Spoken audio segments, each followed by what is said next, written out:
તો પાટણ જિલ્લાના રાધનપુર ખાતે હિન્દુ હિત રક્ષક સમિતિ દ્વારા બાંગ્લાદેશમાં હિન્દુઓ પર થયેલા અત્યાચાર બાબતે રાષ્ટ્રપતિને આવેદનપત્ર પાઠવવામાં આવ્યું અને રેલી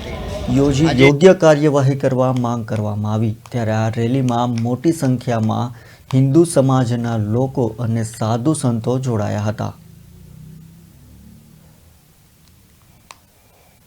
સમિતિ જે વિવિધ સંગઠનોથી બની અને રાધનપુર ખાતે આજે મામલતદાર કચેરીએ આવેદનપત્ર આપ્યું છે અને એ આવેદનપત્ર બાંગ્લાદેશમાં જે હિન્દુઓ ઉપર અત્યાચાર થયો છે અને જે બાંગ્લાદેશ સરકાર નિરપેક્ષરે જોઈ રહી છે એના માટે અમે એના સૂત્રોચ્ચારો પણ કર્યા અને એના વિરોધમાં અમે આજે આવેદનપત્ર આપ્યું છે। સાથે સાથે ભારતીય સરકારને પણ અમે